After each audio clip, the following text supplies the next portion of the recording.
people who believe that science leads to atheism, they really hold a non-scientific assumption. What is that non-scientific assumption? It's the philosophical worldview of philosophical naturalism. It's not scientific. What's philosophical naturalism? Philosophical naturalism is based on three things. Number one, the belief that there is no divine, the assertion that there's no divine. Number two, the assertion that all physical phenomena can be explained, all phenomena can be explained by physical processes. And number three, there is no afterlife, which is similar to the idea of that there's no divine. So what's philosophical naturalism? There's no divine, no hereafter, and all phenomena in the universe can be explained by physical processes. Now what's the problem with that? If these are the lenses that you put on your eyes to see the world, then what are you going to see? You're just going to see the denial of the divine, because these are your lenses, right? Say you go to an optometrist and you buy some glasses, Calvin Klein, the Atheist edition, you put it on your face. What are you going to see? You ain't going to see God nowhere. You don't see no divine power, right? That's it.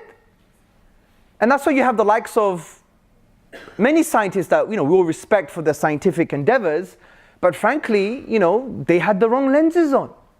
And they had non-scientific assumptions on their faces as lenses, which was Calvin Klein Atheist edition, right?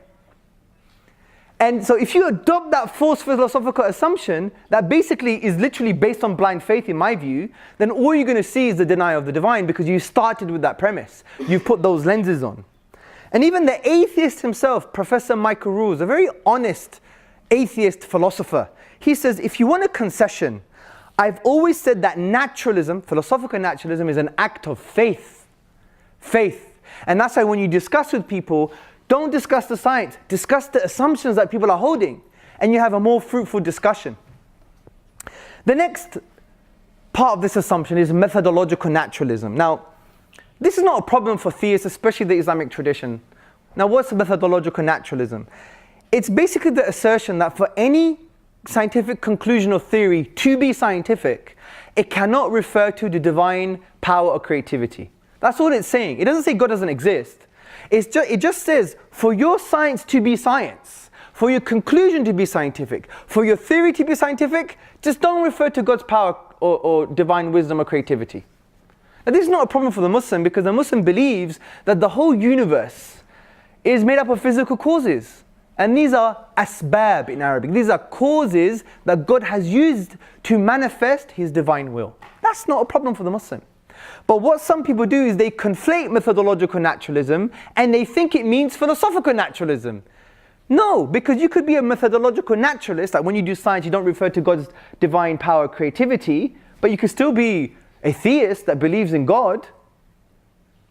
Of course you can, there's no contradiction, because your philosophy could be, well, those physical causes are a manifestation of the divine will. No problem. So they conflate methodological naturalism with philosophical naturalism.